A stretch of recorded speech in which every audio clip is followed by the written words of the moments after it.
Hi guys, Righteous Rhema here, bringing you your dose of truth for the day, and that is this. Change your prayers from when, Lord, to how, Lord. When, Lord, to how, Lord. And when you pray how instead of always when, you're going to see the manifestation of what you've been praying for. So it's you've not gotten it yet because God don't want you to have it.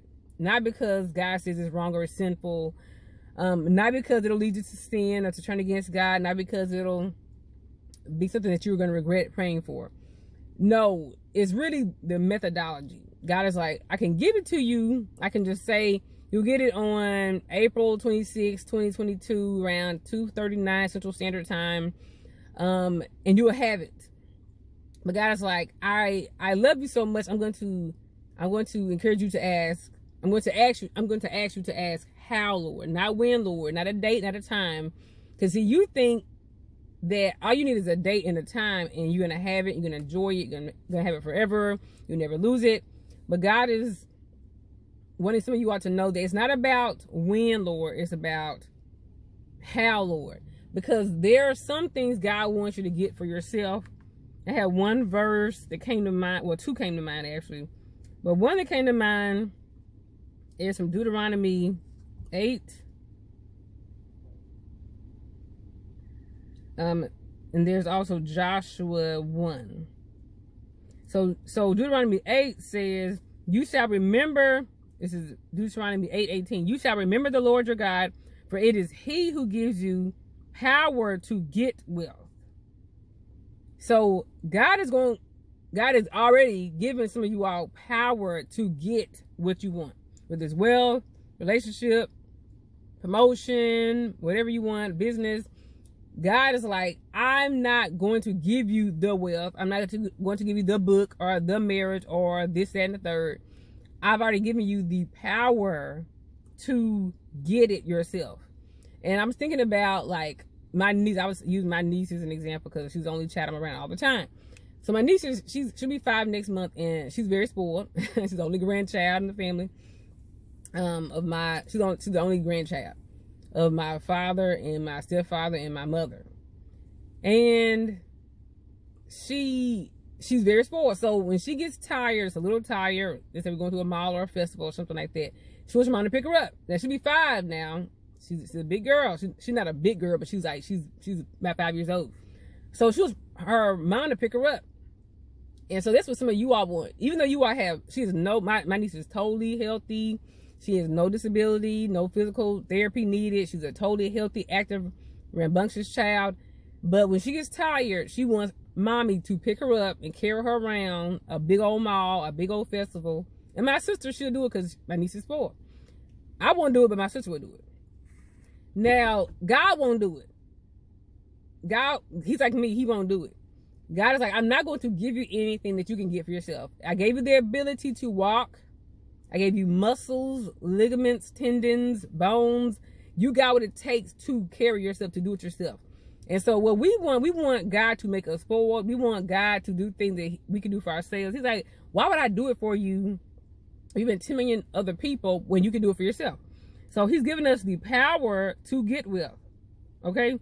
The other verse is Joshua chapter 1, verse 7. Okay, actually verse 8, Joshua 1 verse 8. For then you will make your way prosperous, and then you will have good success. You will make your way prosperous. He gave you a way. Now you got to read in context. It's about following God's law in both of those, chapters. But it's like, you can do it yourself, basically. And so the problem is like, here's something you've heard before. If you give a man a fish, he'll eat for a day. If you teach a man how to fish, he'll eat for the rest of his life. You shouldn't give people things that you can teach them how to get for themselves. You should not give people things that they can get or do or acquire by themselves. Because first of all, you'll be exhausted. You'll be tired. You're not meant to carry people. You're not meant to carry a baby after the baby starts to walk. That's the whole point of walking, since you don't have to carry them no more. The point of them not being able to walk is for you to carry them. God is not going to carry you when you can carry yourself. Now, if you really need God, if you're going through a hardship, a a painful situation, God will carry you. God has carried me through some painful situations. But when I was doing fine and happy and capable, he let me do it myself. And so I think God give me the ability, the power to get it for myself. And so if you teach a man how to fish, if you give a man a fish, he'll eat for a day. If you teach a man how to fish, he'll eat for the rest of his life. And I'll add to that, he can write a course on fishing. If you teach him how, he needs a how to teach a course on fishing. He can do conferences. He can do conventions, fishing conventions. He can hire 20 people under him to fish for him. He can make money while he sleeps. All because you taught him the how. But we don't want to know how. We just want to be given a fish. So when the fish is gone, we're like, I'm hungry again. Where's the man who gave me that fish? Where's the man who gave me that fish? Where is he? I'm starving again. I'm hungry again. I'm actually hungry right now. My stomach may start growling on this video. But I have to know how to get it myself. If I want fish, I don't know how to fish. I would have to go to the store or to the restaurant and acquire fish. But what if somebody taught me how to fish? I can go to any pond that's a public pond, and I can get it for myself. So some of you all want a spouse. Y'all think God is going to drop your husband down from heaven. He's going to be a cloud from heaven. He's going to open up. He's going to descend. Your husband's going to descend from heaven. And he's going to say, hey, I'm your husband.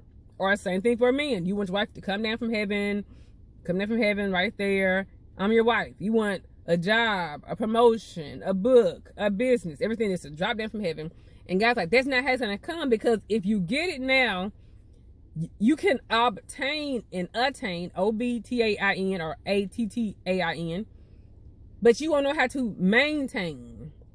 You cannot sustain. You cannot retain. You cannot entertain. You cannot make it remain, because you didn't have to learn a lot of steps along the way. All the steps along the way that will cause you to keep and enjoy it. I can give it to you and you'll lose it tomorrow. You see people that win those lotteries, the curse of the lottery, they'll get $1 million and they'll be broker than they were before the lottery in a few months or a few years, because they did not know how to get money. They only knew how to receive money. So where certain things, I want to explain to you like a staircase. So like, like on a staircase like this, you see the staircase sideways, it looks like this. So there's first step, second step, third step, fourth step.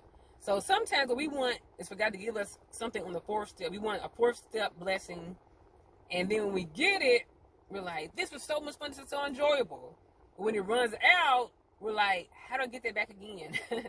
But if you would have worked your way up from the first step, third step, fourth step, fifth step, you would have been able to get it again. You notice how billionaires, they file bankruptcy and they become billionaires again, like Kanye West and Donald Trump. It's like they had to learn how to get it. So even when they lose it, they'll get it back again, because they know all the steps to getting it. So you want to know the how. Trust me, you don't want to just want it, because it can destroy you. People with the curse of the lottery, they get it without steps how to get it, and they're broke, and they're destroyed, and they're addicts, and they're lose their family and loved ones. But when you get it over time, the right way, how God shows you how to get it, you'll never lose it. And if you lose it, you'll get it back in a few years. You get it back in a few years. So stop asking God when and ask God how. Stop asking God when and ask God how. You're going to be so much happy that you did. So God's like, I want her to have it. I want him to have it. I know they'll enjoy it. It's a good thing. It's a blessing. It's a God dream. I wanted them to have that desire. But I want them to do it the right way, so they can really enjoy it and not be crying out for mercy, like, Lord, get rid of it. Lord, get rid of it. So thank you guys for watching. Please share and subscribe to Righteous Rhema. Bye-bye.